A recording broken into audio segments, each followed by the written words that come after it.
ചർച്ചയിലേക്ക് വരികയാണ്. ശ്രീ ലാൽകുമാർ, ഇപ്പോൾ കോൺഗ്രസ് നേതാവ് ശ്രീ അനിൽ ബോസ്, ഒപ്പം തന്നെ BJP നേതാവ് നാരായണൻ നമ്പൂതിരി കൂടി കോട്ടയത്ത് നിന്നും തത്സമയം ചേരും. അദ്ദേഹത്തിലേക്ക് എത്തുന്നതിന് മുമ്പ് ശ്രീ ലാൽകുമാർ, ഇവിടെ നേരത്തെ സൂചിപ്പിച്ചതുപോലെ ഒരു വിപ്ലവാത്മകമായ ഒരു മാറ്റത്തിലേക്ക് എത്തുമ്പോഴും സാമ്പത്തിക ഘടനയിൽ, കാരണം ഇവിടെ ഒന്ന് GDP-യുടെ കാര്യം, രണ്ട് ഈ ധനക്കമ്മി ഏകീകരിക്കുക എന്നുള്ളത് ഒരു വെല്ലുവിളി. എല്ലാ തവണയും ഒരു പക്ഷേ ധനക്കമ്മിയുടെ കാര്യത്തിൽ ഒരു കൃത്യകണക്ക് മുന്നോട്ട് വയ്ക്കും, അതിലേക്ക് ഒരു പക്ഷേ എത്താൻ കഴിയാത്ത സാഹചര്യമാണ്. അതിലും വലിയ സാഹചര്യമായി GSTയും നോട്ട് നിരോധനവും കൊണ്ടെത്തിച്ചിട്ടുണ്ട്. കണക്കുകളാണ് നമുക്ക് ഒരുപക്ഷെ സൂചകങ്ങളായിട്ട് വരുന്നത്. അപ്പോൾ ഇതിൽ നിന്നൊക്കെ നിന്നുകൊണ്ട് അതേസമയം നേരത്തെ ലാൽകുമാർ സൂചിപ്പിച്ചതുപോലെ സർക്കാരിൻ്റെ മുന്നിലുള്ളത് പൊളിറ്റിക്കൽ ഒരു ഡിസിഷൻ കൂടിയുണ്ട്. കാരണം ഒന്ന് തെരഞ്ഞെടുപ്പ് വരുന്ന ഒരു സാഹചര്യമാണ്. ഇങ്ങനെയൊക്കെയുള്ള സാഹചര്യത്തിൽ ഒരു തികഞ്ഞ വെല്ലുവിളിയിലൂടെ നരേന്ദ്രമോദി സർക്കാർ അഭിമുഖീകരിക്കുന്ന ഒരു ഘട്ടമാണിത്. അപ്പോൾ ഇതിനൊക്കെ ഒന്ന് തലോടിക്കൊണ്ട് ഏത് രീതിയിലൊരു ബജറ്റായിരിക്കും നാളെ അരുൺ ജെയ്റ്റ്ലിയുടെ പെട്ടിയിൽ നിന്നും പുറത്തേക്ക് വരിക? ശ്രീ ലാൽകുമാർ, വളരെ സിമ്പിളായിട്ട് സൗരാഷ്ട്ര റീജിയനിലുള്ള കഴിഞ്ഞ ഒരാഴ്ചത്തെ ഗുജറാത്ത് ഇലക്ഷന് ഉണ്ടായ തിരിച്ചടി ഉറപ്പായിട്ടും അഗ്രേറിയൻ സെക്ടറിലുള്ളവർക്ക് എന്തെങ്കിലും ഒരു ഇമ്പോർട്ടൻസ് കൊടുക്കാൻ സാധ്യത വളരെ കൂടുതലാണ്. കാര്യം അല്ല എങ്കിൽ ചങ്ക് ഓഫ് പോപ്പുലേഷൻ അഗ്രേറിയൻ സെക്ടറിൽ നിൽക്കുന്ന ആൾക്കാരുടെ വോട്ട് കിട്ടാതെ വരും. അങ്ങനെയാണെങ്കിൽ BJP സർക്കാർ ഈ 2019 അറബിക്കടലിൽ മുങ്ങിപ്പോകുന്നുള്ളതുകൊണ്ട് അവർ അഗ്രേറിയൻ സെക്ടറിലും ഫാമിംഗ് സെക്ടറിലും എന്തെങ്കിലുമൊക്കെ ചെയ്യാൻ സാധ്യതയുണ്ട്, ഒരു സംശയമില്ല. അതിന് സൗരാഷ്ട്രയിൽ തന്നെ നമ്മൾ പോകണം. പിന്നെ മധ്യപ്രദേശിലെ ഇലക്ഷൻ നമ്മൾ നേരത്തെ സൂചിപ്പിച്ചല്ലോ. അത് പിന്നെ നേരത്തെ സൂചിപ്പിച്ചതുപോലെ ഈ കോർപ്പറേറ്റ് ടാക്സ് റിഡക്ഷൻ, എനിക്ക് പത്മകുമാർ എന്നപ്പോൾ തന്നെ പറയണമെന്നതുണ്ടായിരുന്നു, പക്ഷേ അത് നടന്നില്ല. കോർപ്പറേറ്റ് ടാക്സ് 30% നിന്ന് 25% ആക്കി 50 crore ആനുവൽ ഇൻകം ഉള്ള താഴെ ആനുവൽ ഇൻകം ഉള്ള കമ്പനികളിൽ നേരത്തെ കൊടുത്തിട്ടുണ്ടായിരുന്നു. അത് ചിലപ്പോൾ അതിനൊരു ചെറിയ വ്യത്യാസം വരാൻ സാധ്യതയുണ്ട്. കാര്യം 50 crore പ്ലസ്സിലുള്ള ഇൻകം ഗ്രൂപ്പിലുള്ള കമ്പനീസിനെ ചിലപ്പോൾ ഇതിനകത്ത് ഇൻവോൾവ് ചെയ്ത് അക്കോമഡേറ്റ് ചെയ്യാനുള്ള സാധ്യതയുണ്ട്. അത് മോശമായിട്ടൊന്നും ഞാൻ കരുതുന്നില്ല. കാര്യം ടാക്സ് കുറയ്ക്കുക എന്ന് പറഞ്ഞാൽ റവന്യൂ കൂടാനുള്ള സാധ്യതകളും കൂടുതലാണ്. കാര്യം എക്കണോമിക്സ് അങ്ങനെ പ്രിൻസിപ്പിളും ഉണ്ട്. പക്ഷേ ഈ റിഡക്ഷൻ 5% റിഡക്ഷൻ എത്രമാത്രം ഇക്വിറ്റബിൾ ഡിസ്ട്രിബ്യൂഷൻ ആകുന്നുണ്ടെന്നുള്ളതാണ് ഇവിടുത്തെ ചോദ്യം. കാര്യം സാധാരണഗതിയിൽ BJP സർക്കാർ കാലാകാലങ്ങളായി ഫോളോ ചെയ്യുന്നു വരുന്നത് കൂടുതൽ പൈസ ഉണ്ടാക്കുന്നു, GDP കൂടുന്നു, പക്ഷേ ഇത് എത്രമാത്രം താഴേക്ക് ഇറങ്ങി പോകുന്നു എന്നുള്ളൊരു ചോദ്യമാണ്. പക്ഷേ ആ കാര്യത്തിൽ ചിലപ്പോൾ UPA സർക്കാർ ഇച്ചിലൂടെ മെച്ചമായിരുന്നു സോഷ്യൽ സ്പെൻഡിങ്ങിന്. ഇതിപ്പം 14th ഫൈനാൻസ് കമ്മീഷന്റെ റിപ്പോർട്ട് അനുസരിച്ച് എനിക്കൊരു അഭിപ്രായം പറയുന്നത് 42% ഫണ്ട് അലോക്കേഷൻ സ്റ്റേറ്റിന് കൊടുക്കുന്നു എന്ന് പറയുന്നു. അത് കഴിഞ്ഞിട്ട് വേറെ ഒന്നും കൊടുക്കുന്നില്ല. പക്ഷേ ബാക്കിയുള്ള സോഷ്യൽ സ്പെൻഡിങ് എല്ലാം നിങ്ങൾ ഇതേ നോക്കിക്കോണം എന്ന് പറയുന്നിടത്തൊരു കെണിയുണ്ട്. യഥാർത്ഥത്തിൽ സ്പെൻഡിങ് നമ്മൾ കൂടിക്കൂടി വരികയാണ്. ആ സ്പെൻഡിങ് കൂടിക്കൂടി വരുന്ന അവസരത്തിൽ 42-ൽ എല്ലാ കാര്യങ്ങളും നടക്കുമോ എന്നുള്ളൊരു ചോദ്യമുണ്ട്. പിന്നെ ഫൈനാൻസ് കമ്മീഷൻ 42 കൊടുക്കണമെന്ന് പറയുമ്പം സോഷ്യൽ സ്പെൻഡിങ്ങിൽ നിന്ന് കേന്ദ്ര സർക്കാർ മാറി നിൽക്കണമെന്ന് ഫൈനാൻസ് കമ്മീഷൻ പറയുന്നില്ല.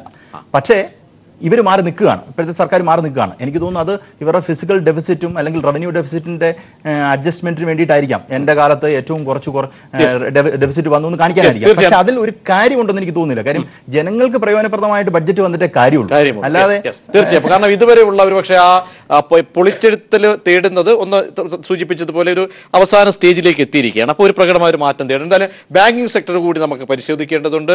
ബാങ്കിങ് മേഖലയിൽ നിന്നുള്ള പ്രതിനിധി കൂടി നമ്മോടൊപ്പം ചർച്ചയിലേക്ക് വരുമ്പോൾ ബാങ്കിംഗ് മേഖലയിൽ നിന്നും ശ്രീ ജോസ് ടി എബ്രഹാം ചേരുന്നു. ശ്രീ ജോസ് ടി എബ്രഹാം, അതായത് ബാങ്കിംഗ് മേഖല പ്രതീക്ഷയോടെ ഉറ്റുനോക്കുകയാണ്. നേരത്തെ സൂചിപ്പിച്ചതുപോലെ പല ചർച്ചകളിൽ വന്നതുപോലെ കിട്ടാക്കടക്കമുള്ള കാര്യങ്ങൾ, ഡിജിറ്റലൈസേഷൻ, ഇങ്ങനെ പല കാര്യങ്ങൾ അവസാന ഘട്ടത്തിലേക്ക് വരുമ്പോൾ അവസാന ബഡ്ജറ്റ് സമ്പൂർണ്ണ ബഡ്ജറ്റാണിത്.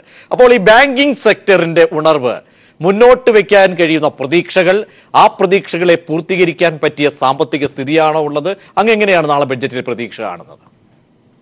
അതിൽ പ്രധാനമായിട്ട് ക്രെഡിറ്റിൻ്റെ ഓഫ് ടേക്കാണ്, വായ്പ പോകുന്നതാണ്. ശരിക്കും പറഞ്ഞു കഴിഞ്ഞാൽ ഒരു എക്കോണമിയുടെ വളർച്ച അല്ലെങ്കിൽ അതിൻ്റെ വികാസം എന്ന് പറയുന്നത് പൊതുവെ ബാങ്കിങ് മേഖലയിലുള്ളവർ, ഇപ്പോൾ ചൈനയിൽ ഒരു ഘട്ടത്തിൽ അവർ നോക്കിക്കൊണ്ടിരുന്നത് പ്രധാനമായിട്ട് ബാങ്കിങ് ക്രെഡിറ്റാണ്. പിന്നെ റെയിൽവേയുടെ ഫ്രൈറ്റ്, ഈ സംഭവങ്ങളാണ് നോക്കിക്കൊണ്ടിരുന്നത്. അല്ല GDP-യുടെ ഒരു വളർച്ച എന്ന് പറയുന്നതിനേക്കാളും ക്രെഡിറ്റ് എത്രയോ ഓഫ് ടേക്ക് ഉണ്ടെന്നുള്ളതാണ്. ഇന്നിപ്പോൾ നോക്കുകയാണെങ്കിൽ ഇന്ത്യൻ ബാങ്കിങ് മേഖലയിലെ ക്രെഡിറ്റ് 2016-17 മാർച്ച് അവസാനം നോക്കുമ്പം 5.08 credit growth. Average Indian banking മേഖലയിലെ ക്രെഡിറ്റിൻ്റെ ഗ്രോത്ത് 25-30% ഒരു 50-കൾക്ക് ശേഷം ഉണ്ടായിക്കൊണ്ടിരുന്നത്.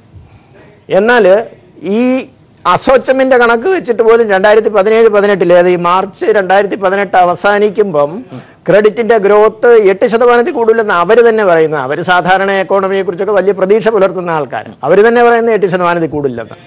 അപ്പോൾ ഈ ക്രെഡിറ്റിൻ്റെ വളർച്ച ഇന്ത്യൻ എക്കോണമിയിൽ ഉണ്ടാവില്ല ഒരു അടുത്ത വർഷമെങ്കിലും, അടുത്ത സാമ്പത്തിക വർഷം ഉണ്ടാവില്ല എന്ന അസോച്ചം പോലുള്ള സംഘടനകൾ പോലും പറയുന്നത്. അതിൻ്റെ കാരണമാണ് നമ്മൾ അന്വേഷിക്കേണ്ടത് യഥാർത്ഥത്തിൽ. അതിൻ്റെ പ്രധാനപ്പെട്ട കാരണമായിട്ട് ഉന്നയിക്കുന്നത് നേരത്തെ പറഞ്ഞ കിട്ടാക്കടങ്ങൾ ഒത്തിരി വർദ്ധിച്ചുകൊണ്ടിരിക്കുന്നു. ഇപ്പൊ ലാസ്റ്റ് റിസർവ് ബാങ്കിന്റെ ഇത് വന്നു, ഈ ഫൈനാൻഷ്യൽ സ്റ്റെബിലിറ്റി റിപ്പോർട്ട് വന്നു, ഡിസംബറിൽ വന്നു. അതിൽ പറഞ്ഞിരിക്കുന്നത് ഇനിയും NBA കൂടും എന്നാണ്. അടുത്ത വർഷം അത് 11.1% വരെ ആവും. ഈ ചില ഒരു പക്ഷേ ഈ പോളിസികളുടെ ഭാഗമായിട്ടാണോ ഇതിനെ കാണുന്നത്? കാരണം ഒരു ഇച്ഛാശക്തി ഉണ്ടാകുന്നില്ല, ഒരു ഡിസിഷൻ ഉണ്ടാകാത്തതിന്റെ പ്രശ്നമാണോ? കൃത്യമായിട്ട് അത് നയത്തിന്റെ പ്രശ്നമാണ്. എന്താണെന്ന് ചോദിച്ചു കഴിഞ്ഞാൽ ഈ കിട്ടാക്കടം എങ്ങനെ ഉണ്ടായത്? കിട്ടാക്കടത്തിന്റെ ഒരു ഘടകങ്ങൾ പരിശോധിച്ചാൽ നമുക്ക് കാണാം. പ്രധാനമായിട്ട് സ്റ്റീല്, ഇൻഫ്രാസ്ട്രക്ചർ ആൻഡ് കൺസ്ട്രക്ഷൻ, പിന്നീട് ഊർജം, ഇലക്ട്രിസിറ്റി, വേറൊന്ന് ടെലികോം. ഈ 4 മേഖലയിലാണ് 73% NBA കിടക്കുന്നത്. ഇന്ത്യൻ ബാങ്കിങ് മേഖലയിലെ ഏകദേശം 10 ലക്ഷം കോടി, കറക്റ്റ് കണക്കല്ല, 10 ലക്ഷം കോടിയുടെ 73% NBA കിടക്കുന്നത് ഈ 4 മേഖലയുടെ പ്രത്യേകത എന്താ? ഈ 4 മേഖലകളും ഗവൺമെന്റ് ഇൻവെസ്റ്റ് ചെയ്യേണ്ട മേഖലകളാണ്. റോഡ് കെട്ടേണ്ടത് ആരാണ്? പ്രൈവറ്റ് സെക്ടറാണോ ഗവൺമെന്റ് ആണോ? ഒരു ഇച്ഛാശക്തി അവിടെ ഉണ്ടാകണം. ഒരു പൊളിറ്റിക്കൽ റോഡിന്റെ NBA മാത്രം എടുത്താൽ മതി. പബ്ലിക് പ്രൈവറ്റ് പാർട്ണർഷിപ്പ് എന്നും പറഞ്ഞ് PPP എന്നും പറഞ്ഞ് 2004 തൊട്ട് തുടങ്ങിയതാണ്. അതിലെന്താ സംഭവിച്ചത്? ഞാൻ തീർച്ചയായും മടങ്ങി. ശ്രീ സജീഷ്, അതായത് ഇത് UPS സർക്കാരിന്റെ 10 വർഷത്തിന് ശേഷമുള്ള വന്ന ജനങ്ങൾ പ്രതീക്ഷയുടെ അധികാരമേറ്റിയ സർക്കാരിന്റെ ഒരു മാസ് മൂവ്മെന്റ്, ഒരു പക്ഷേ UPക്കെതിരെ, നയങ്ങൾക്കെതിരെ ഉണ്ടായിട്ടുള്ള അതിന്റെ പൂർത്തീകരണമായിരുന്നു ഈ 5 വർഷത്തെ ഈ സർക്കാരിനെ നിലനിർത്തിയത്. അപ്പോൾ ഈ സർക്കാരിന്റെ അവസാനത്തെ സമ്പൂർണ്ണ ബജറ്റാണിത്. ബജറ്റിൽ നോക്കുമ്പോൾ, കൂട്ടിക്കിഴിക്കുമ്പോൾ നഷ്ടങ്ങളുടെ കണക്കാണ് സമ്പദ് വ്യവസ്ഥയിൽ നിന്നും നമുക്ക് വരുന്നത്. കാരണം GDP ആയാലും ഈ കാർഷിക വ്യാവസായിക മേഖലകൾ, ഒട്ടുമിക്ക സെക്ടേഴ്സുകൾ പരിശോധിക്കുമ്പോഴൊക്കെ തന്നെ നഷ്ടക്കണക്കുകൾ. അതേസമയം ഇക്കണോമിക് സർവേ കഴിഞ്ഞ ദിവസം പുറത്തു വന്നത് ചില മാറ്റങ്ങൾ ഉണ്ടാകാം. അത് BJP സർക്കാർ ഒരുപക്ഷെ അതിനെ പിൻപറ്റി. നരേന്ദ്രമോദി പറഞ്ഞത് ഒരു ജനപ്രിയത, സാധാരണക്കാരന്റെ ബജറ്റായി നാളത്തെ ബജറ്റ് മാറുമെന്ന്. എവിടെ മാറും, എങ്ങനെ മാറും, അതിനുള്ള വിഭവമുണ്ടോ? ഈ കണക്കുകൾ മറച്ചു വെച്ചുകൊണ്ട് എന്ത് ജനപ്രിയത, എങ്ങനെയുള്ള ബജറ്റ് അങ്ങ് കാണുന്നത്?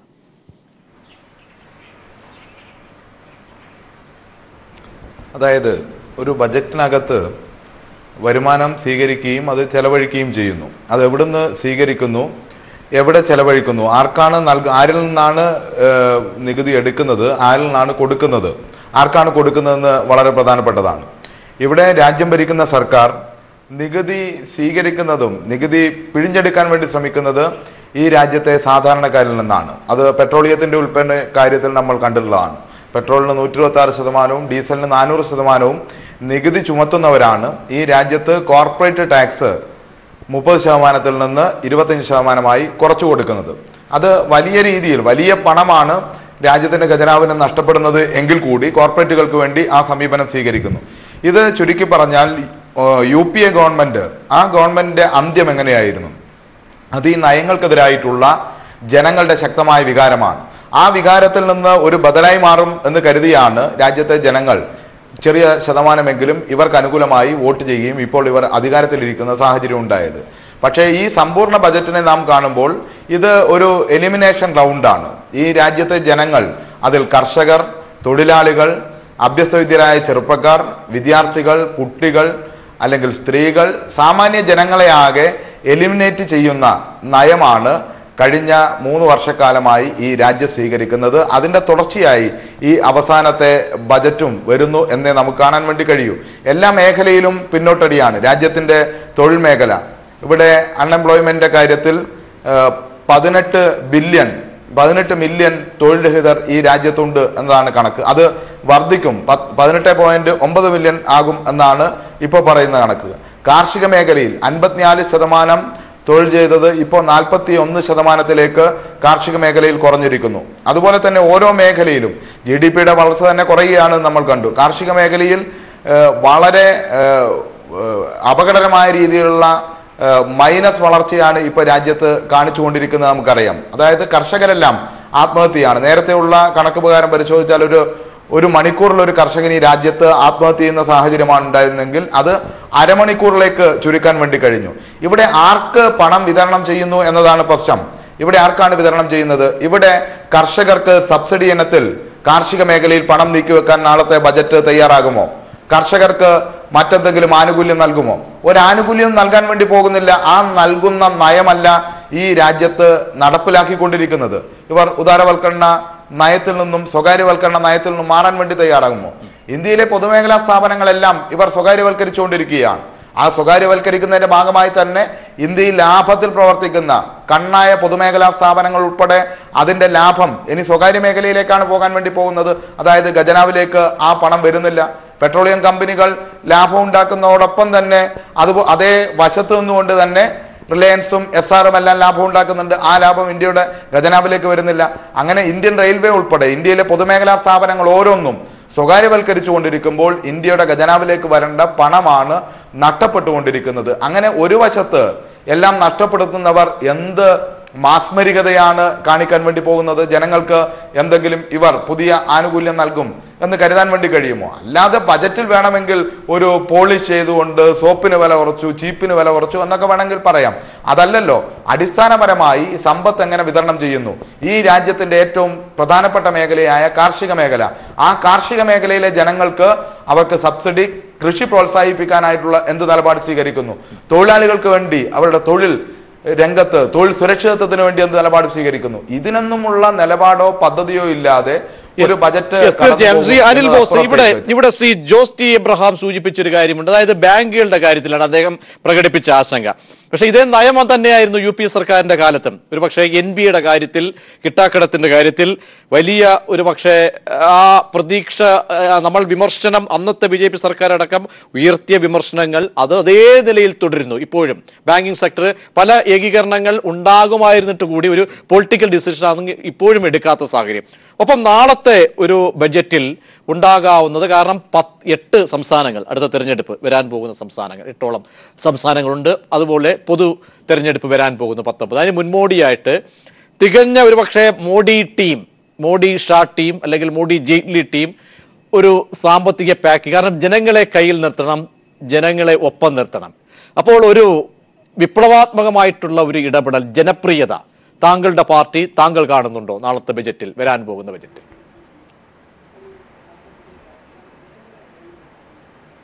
അല്ല, ഇപ്പോൾ പൊതുവായി ഉള്ളത്, അത് കേരള ബഡ്ജറ്റ് എടുത്താലും കേന്ദ്ര ബഡ്ജറ്റ് എടുത്താലും കണ്ടുവരുന്നത് ഒരു സാങ്കേതിക നടപടിക്രമത്തിൻ്റെ ഭാഗമായി നടപ്പിലാക്കുന്ന ഒരു പ്രക്രിയ മാത്രമായിട്ടാണ് ഇന്നത്തെ ബജറ്റ് പ്രഖ്യാപനങ്ങൾ പലപ്പോഴും നമുക്ക് നോക്കിക്കാണുവാൻ കഴിയുന്നത്. ഇന്ന് സത്യത്തിൽ ചർച്ച ചെയ്യേണ്ടത് നാളെ വരുന്ന ബഡ്ജറ്റിനെ കുറിച്ചല്ല. അത് നാളെ നമുക്ക് ചർച്ച ചെയ്യാം. കാരണം പെട്ടിക്കകത്തിരിക്കുന്നൊരു കാര്യം പുറത്തു വരട്ടെ.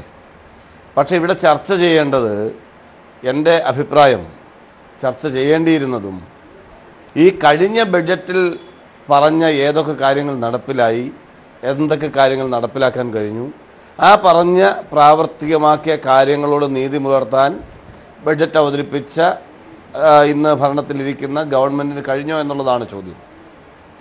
ഇവിടെ മുൻ ഗവൺമെൻറ്റിൻ്റെ പോരായ്മകൾ തുടരാനല്ലല്ലോ പുതിയൊരു ഗവൺമെൻറ് വരുന്നത്. ഏതെങ്കിലും ഒരു ഗവൺമെൻറ്റിൻ്റെ പോരായ്മകൾ ഉണ്ടെങ്കിൽ അത് മാറ്റാൻ വേണ്ടിയാണ് ഒരു ഗവൺമെൻറ് വരുന്നത്. ഇവിടെ നോട്ട് പിൻവലിക്കൽ കൊണ്ടുവന്നു. വലിയ പ്രതിസന്ധികളാണ് ഈ രാജ്യത്തെ ജനങ്ങൾ നേരിട്ടത്. പക്ഷേ അത് അത്യത്ഭുതങ്ങൾ സൃഷ്ടിക്കുന്ന എന്തൊക്കെയോ മാറ്റങ്ങൾ എന്നൊരു പ്രതീക്ഷ ഇന്ത്യൻ ജനതയ്ക്കുണ്ടായിരുന്നു. കള്ളനോട്ട് തടയുന്നതിന് വേണ്ടിയുള്ള നടപടികൾ സ്വീകരിക്കും എന്ന് പറഞ്ഞപ്പോൾ അതിലും ആളുകൾ ഏറെ പ്രതീക്ഷ അർപ്പിച്ചിരുന്നു. പക്ഷേ ഈ പ്രതീക്ഷയ്ക്കനുസരിച്ചുള്ള ഒരു കാര്യങ്ങളും നമുക്ക് കാണുവാൻ കഴിഞ്ഞില്ല എന്ന് മാത്രമല്ല, ജനങ്ങൾക്ക് ദുരിതം പേറുന്ന സ്ഥിതിയാണ് ഉണ്ടായിട്ടുള്ളത്. രൂക്ഷമായ വിലക്കയറ്റം, അത് നിയന്ത്രിക്കുന്നതിന് വേണ്ടിയുള്ള ഒരു നടപടികളും സ്വീകരിക്കാൻ ഗവൺമെൻറ്റിന് കഴിയുന്നില്ല എന്നത് എടുത്തു പറയേണ്ട സ്ഥിതിയാണുള്ളത്. ഇപ്പം തെരഞ്ഞെടുപ്പ് മുന്നിൽ കണ്ട് നടത്തുന്ന പ്രഖ്യാപനങ്ങൾ മാത്രമാണ്. അതിനപ്പുറം യാഥാർത്ഥ്യ ബോധത്തിലേക്ക് കാര്യങ്ങൾ വരുന്നില്ല. തിയറി മാത്രമേ ഉള്ളൂ, പ്രാക്ടിക്കൽ ഇല്ല. അതാണ് അതിൻ്റെ അകത്തുള്ളൊരു സ്ഥിതി. ഇപ്പം തന്നെ ഒരു ഗവൺമെൻറ്റിൻ്റെ ഏറ്റവും വലിയ നട്ടെല്ലായി പണ്ഡിറ്റ് ജവഹർലാൽ നെഹ്റു മുതൽ ഇങ്ങോട്ടുള്ള ആളുകൾ വിശേഷിപ്പിച്ചിരുന്നത് ഇന്ത്യയിലെ പൊതുമേഖലാ സ്ഥാപനങ്ങളെയാണ്. ആ ഇന്ത്യയിലെ പൊതുമേഖലാ സ്ഥാപനങ്ങളുടെ ഓഹരി ദിനം പ്രതി യാതൊരു നിയന്ത്രണവുമില്ലാതെ വിറ്റഴിച്ചുകൊണ്ടാണ് ഇന്ന് ഈ ഗവൺമെൻറ് മുന്നോട്ട് പോയിക്കൊണ്ടിരിക്കുന്നത്. ഇത് വളരെ ഗൗരവത്തോടു കൂടി നമ്മൾ കാണേണ്ട ഒരു കാര്യമാണ്. ഇപ്പോൾ ആളുകളുടെ പ്രതീക്ഷ, ഇപ്പം നാളത്തെ ബഡ്ജറ്റിൽ ആളുകൾ പ്രതീക്ഷിക്കുന്ന കാർഷിക മേഖലയ്ക്ക് ഊന്നൽ നൽകിക്കൊണ്ടുള്ള ഒരു പ്രഖ്യാപനം ഉണ്ടാകുമോ? ഗ്രാമീണ മേഖലയുടെ പുനരുദ്ധാരണത്തിന് വേണ്ടിയുള്ള പദ്ധതികൾ ഉണ്ടാകുമോ? ഇതെല്ലാം നമ്മൾ വളരെ ആകാംക്ഷയോട് ഉറ്റുനോക്കുകയാണ്. ഈ പ്രത്യേകിച്ച് ആളുകൾ, ഇന്ത്യൻ പൊതുസമൂഹം ഉറ്റുനോക്കുന്നത് ഇവിടുത്തെ വില കയറ്റം നിയന്ത്രിക്കാൻ വേണ്ടിയുള്ള എന്ത് നടപടിയാണ്. അത് കേന്ദ്ര ബഡ്ജറ്റിൽ മാത്രമല്ല, കേരള ബഡ്ജറ്റിലും എന്ത് നടപടിയാണ് നാളെ വരുന്നത് എന്ന അത്യാശങ്കയോടുകൂടിയാണ് ഇന്ത്യൻ ജനത നോക്കിക്കാണുന്നത്. ആ ഒരു വിലയിരുത്തൽ എന്താണ് സംഭവിക്കുക എന്ന വലിയ ഉത്കണ്ഠയാണ് എല്ലാവർക്കും ഉള്ളത്. തെരഞ്ഞെടുപ്പ് ജയിക്കാൻ വേണ്ടി, അല്ലെ തെരഞ്ഞെടുപ്പിൽ വോട്ട് സ്വാധീനിക്കാൻ വേണ്ടി ഇവിടെ സ്നേഹിതൻ പറഞ്ഞു ഗുജറാത്തിലെ ചില വിഷയങ്ങളൊക്കെ ചൂണ്ടിക്കാണിച്ച്, ചില പ്രദേശത്തെ കാര്യങ്ങളൊക്കെ ചൂണ്ടിക്കാണിച്ച് ഇവിടെ സംസാരിക്കുകയുണ്ടായി. അതൊക്കെ സ്വാഭാവികമാണ്. പക്ഷെ അതൊന്നും യാഥാർത്ഥ്യമല്ലല്ലോ.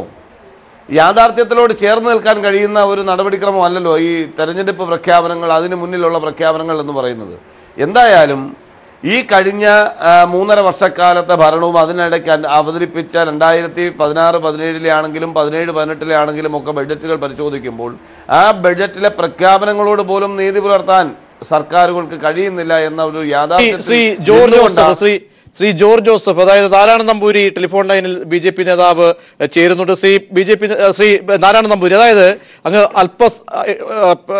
അല്പസമയത്തിനകം തന്നെ താങ്കൾ ബ്യൂറോയിൽ എത്തിച്ചേരുമെന്ന് പ്രതീക്ഷിക്കുകയാണ്. അതിനു മുമ്പ് ഇവിടെ അനിൽ ബോസും ഇവിടെ സാമ്പത്തിക വിദഗ്ധരും ഒക്കെ സൂചിപ്പിച്ച കാര്യമുണ്ട്.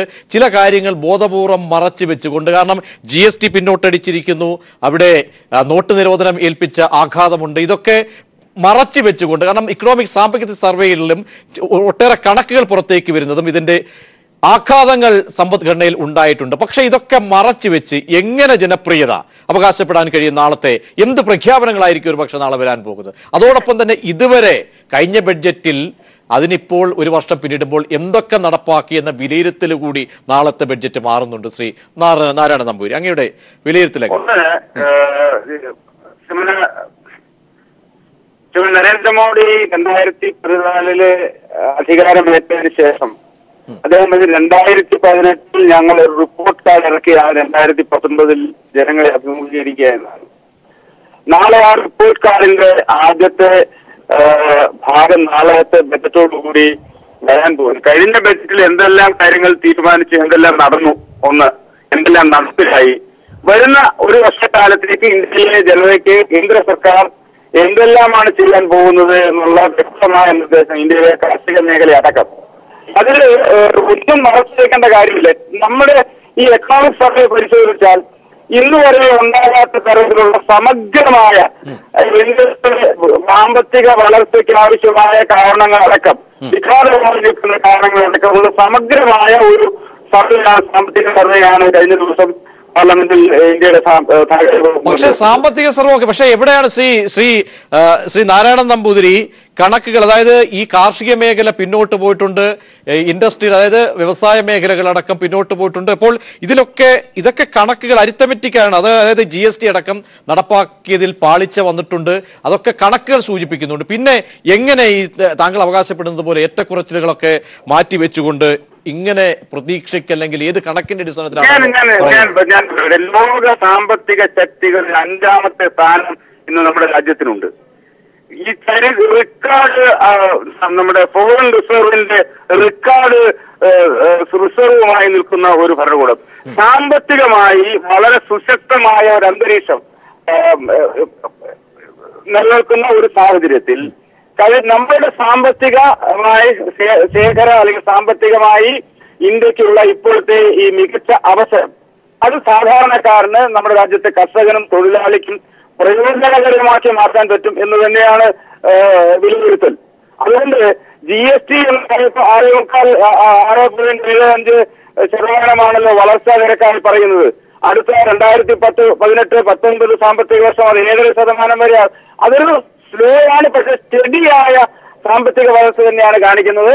ഞാൻ മടങ്ങിയെത്ത ശ്രീ ജോർജ് ജോസഫ്, അതായത് അങ്ങ് വിശ്വസിക്കുന്നുണ്ടോ? കാരണം ഇതിനോടകം തന്നെ ഈ ഏറ്റവും ഗുണകരമായ ഒരു മാറ്റം ഉണ്ടായിട്ടുണ്ട്. സമ്പത്ത് ഘടന ഭദ്രമാണ്. അതിൽ നിന്നുകൊണ്ടൊരു ബജറ്റ് നാളെ സാധ്യമാക്കാൻ കഴിയും. അടിസ്ഥാന മേഖല, അടിസ്ഥാന വികസനത്തിന് ഊന്നൽ നൽകണം. കാർഷിക മേഖലയ്ക്ക്, എല്ലാ മേഖലയിലും, ആരോഗ്യ മേഖലയടക്കം ഒരു പക്ഷേ ഒരു വലിയൊരു തലോടൽ തേടുകയാണ്, ആശ്വാസം തേടുകയാണ്. ഇത് ആശ്വാസ ബഡ്ജറ്റായി ഇത് മാറുമെന്ന് അങ്ങ് കണക്ക് കൂട്ടുന്നുണ്ടോ ശ്രീ ജോർജ് ജോസഫ്? അല്ല, ഇവിടെ നമ്മുടെ ഈ രണ്ട് പ്രശ്നങ്ങൾ നമ്മൾ അഭിമുഖീകരിച്ചതിന് ശേഷം പിന്നെ നോട്ട് നിരോധനം, GST, അതിനെ തുടർന്നുണ്ടായിട്ടുള്ള സാമ്പത്തിക മാന്ദ്യം അടക്കമുള്ള കാര്യങ്ങൾ പരിശോധിക്കുമ്പോൾ അത് ഗൗരവതരമായൊരു ആഘാതം നമ്മുടെ ചെറുകിട ഇടത്തരം വ്യാപാര വ്യവസായ മേഖലയിൽ ഏൽപ്പിച്ചിരിക്കുന്നു. ഒരു പരിധിവരെ ക്രെഡിറ്റ് ഓഫ് ടേക്കിൻ്റെയും മറ്റു കാര്യങ്ങളിലൊക്കെ കുറവുണ്ടായിരുന്നതിൻ്റെ ഒരു കാരണം ഒരു ഇൻവെസ്റ്റർ കോൺഫിഡൻസ് അതിനുശേഷം ചെറുകിട ഇടത്തരം വ്യവസായ മേഖലയിൽ നഷ്ടപ്പെട്ടിരിക്കുന്നു. ആ പുതിയതായിട്ട് ആ രംഗങ്ങളിൽ ഇൻവെസ്റ്റ് ചെയ്യുന്നതിന് ആളുകളെ സംബന്ധിച്ചിടത്തോളം ഭയപ്പാടുണ്ട്. അവരെ കോൺഫിഡൻസിൽ എടുക്കുന്ന രീതിയിലേക്ക് കാര്യങ്ങൾ നോട്ട് നിരോധനത്തെ തുടർന്ന് ആ ഒരു പ്രതിസന്ധി ഉണ്ടായതിന് തുടർച്ചയായിട്ട് തന്നെയാണ് GSTയും വന്നു ചേർന്നത്. അപ്പോൾ ഈ രണ്ട് ഘടകങ്ങൾ നമ്മുടെ ചെറുകിട ഇടത്തരം വ്യവസായ മേഖലകളെയാണ് ബാധിച്ചിരിക്കുന്നത്. അത് നമുക്ക് പുറത്തോട്ടിറങ്ങി റോട്ടിലോട്ടിറങ്ങി ഏതെങ്കിലും വ്യാപാരിയോടോ ചെറുകിട ഇടത്തരം വ്യവസായിയോടോ ചോദിച്ചാൽ അവർ പറഞ്ഞു തരും കൃത്യമായിട്ട്, എങ്ങും പോകേണ്ട കാര്യമൊന്നുമില്ല. അതുകൊണ്ട് എന്താ സംഭവിച്ചത്? ലക്ഷക്കണക്കിന് ആളുകളുടെ തൊഴിലവസരങ്ങൾ, ഒരുപാട് വ്യവസായങ്ങൾ, ചെറുകിട ഇടത്തരം വ്യവസായങ്ങൾ പൂട്ടിപ്പോയി. ലക്ഷക്കണക്കിന് ആളുകളുടെ തൊഴിൽ നഷ്ടപ്പെടുന്ന സ്ഥിതിയുണ്ടായി. ഈ അവസ്ഥയൊക്കെ ഉണ്ടായതിനു ശേഷം ഇപ്പം നമ്മൾ വേറൊരു കാര്യം എടുക്കുക, കാർഷിക മേഖലയുടെ ഗ്രോത്ത് എടുക്കുക. കാർഷിക മേഖല എന്ന് പറയുന്നത് ഏറ്റവും അധികം ആളുകൾ ഡിപ്പെൻഡ് ചെയ്യുന്ന ഒരു മേഖലയാണ്, നമുക്കറിയാം. നമ്മുടെ ജനസംഖ്യയുടെ ഒരു നല്ലൊരു ശതമാനം ആളുകൾ ഡിപ്പെൻഡ് ചെയ്യുന്ന മേഖല. കാർഷിക മേഖലയുടെ ഗ്രോത്ത് 2% താഴെയാണ്. എക്സ്പെക്റ്റഡ് ഗ്രോത്ത് എന്ന് പറയുന്നത് 4% മുകളിലായിരുന്നു. അപ്പോൾ അവിടേക്ക് നമ്മൾ വളരെയധികം പിന്നോട്ട് പോയിരിക്കുകയാണ്. അതേസമയത്ത് കാർഷികോൽപ്പന്നങ്ങളുടെ കാര്യത്തിൽ ജനങ്ങൾക്ക് കൂടുതൽ അത് കൺസ്യൂമറുടെ കയ്യിലെത്തുമ്പോൾ വളരെയധികം വില കൊടുക്കേണ്ടി വരുന്നു. എന്താ കാരണം ഒന്ന് വളരെ പ്രധാനമായിട്ട് ട്രാൻസ്പോർട്ടേഷൻ കോസ്റ്റിലുണ്ടായിട്ടുള്ള വളരെ വലിയൊരു എസ്കലേഷൻ. അത് ഡീസൽ പ്രൈസിൻ്റെ കാര്യം മൂലമാണ് ഉണ്ടായിരിക്കുന്നത്. മറ്റ് സാധനങ്ങളുടെ കാര്യത്തിലുമൊക്കെ ആ വ്യവസായത്തെ തകർക്കുന്ന രീതിയിലേക്ക് വില വർധനയുണ്ടായിരിക്കുന്നു. അപ്പോൾ ഇതെല്ലാം ഈ കാര്യങ്ങളെല്ലാം കൊണ്ട് നേട്ടം ഉണ്ടായിരിക്കുന്നത് വൻകിട വ്യവസായ മേഖലയ്ക്കാണ്. നമ്മളൊരു കാര്യം എടുക്കുക, അപ്പം നോട്ട് നിരോധനം നടപ്പായതിന് ശേഷം അന്ന് പറഞ്ഞു കള്ളപ്പണമാണ് അഡ്രസ്സ് ചെയ്യുന്നതെന്ന് പറഞ്ഞു. അതല്ല എന്ന് നമുക്ക് വ്യക്തമായി. ഡിജിറ്റൽ കറൻസിയിലേക്കും ഓൺലൈൻ വ്യാപാരത്തിലേക്കും അതുപോലെയുള്ള കാര്യങ്ങളിലേക്കും കൊണ്ടുവന്നെത്തിക്കുക എന്നുള്ളത് തന്നെയായിരുന്നു അതിന് അന്തർലീനമായിരുന്ന ലക്ഷ്യം. അത് നമുക്ക് പിന്നീട് പ്രകടമായി. അപ്പോൾ അതുകൊണ്ട് അവരുടെ വ്യാപാരവും വ്യവസായവും വർദ്ധിച്ചിട്ടുണ്ട്.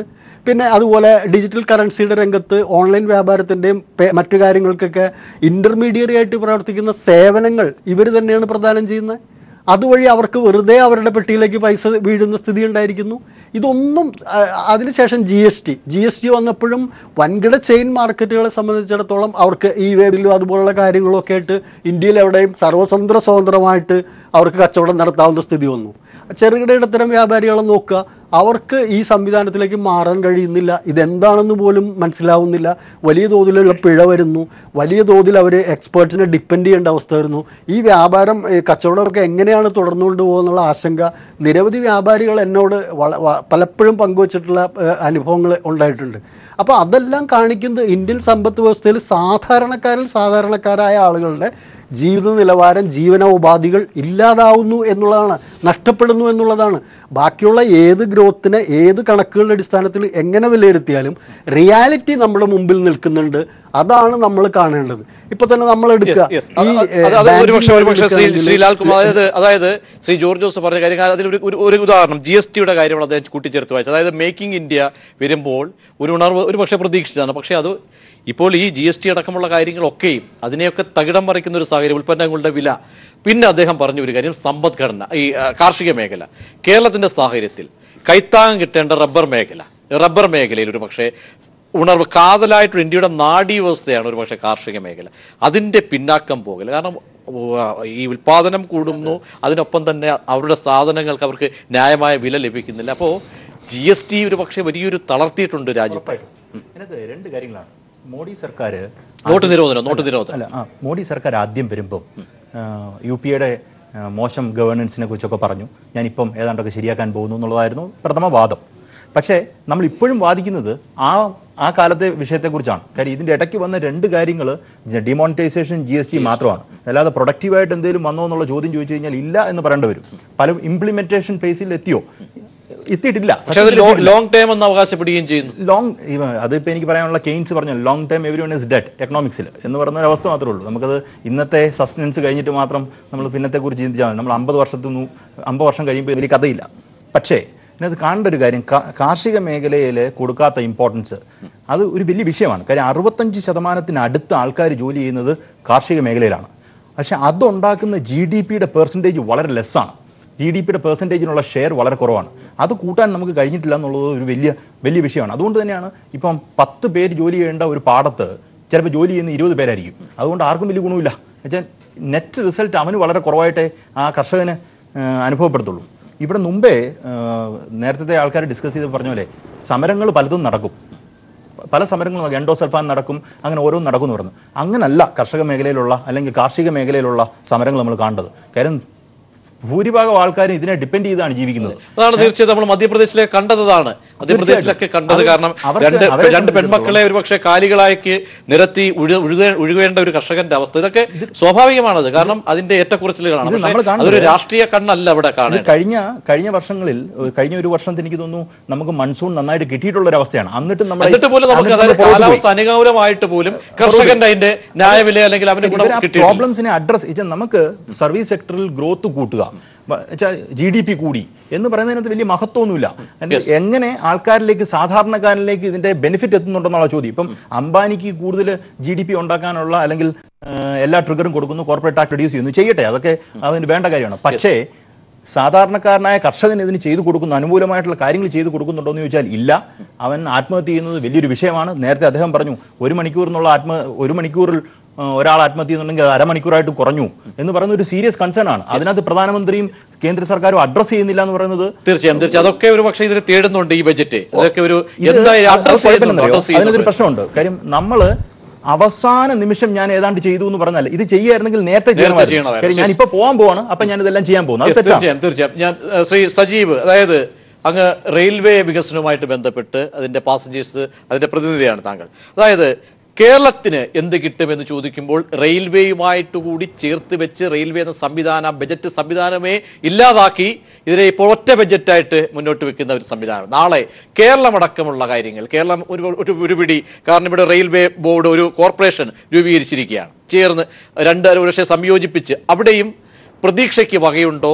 ഈ ബോർഡ് അല്ലെങ്കിൽ ഈ കോർപ്പറേഷൻ രൂപീകരിച്ചതിന് ശേഷമുള്ള ബഡ്ജറ്റ് ഒരു സംയോജിത ഒരു വെഞ്ചറാണല്ലോ. കാരണം ആ രീതിയിലേക്ക് വരികയാണ് സംസ്ഥാനത്തിൻ്റെയും കേന്ദ്ര റെയിൽവേയുടെയും. അങ്ങനെ ഒരു കോർപ്പറേഷൻ അടക്കം രൂപീകരിച്ച് വരുന്ന ബഡ്ജറ്റിൽ ഒരുപാട് കാര്യങ്ങൾ കേരളത്തിൻ്റെ വികസനവുമായി ചർച്ച ചെയ്തിട്ടുണ്ട് ആ ബോർഡ്.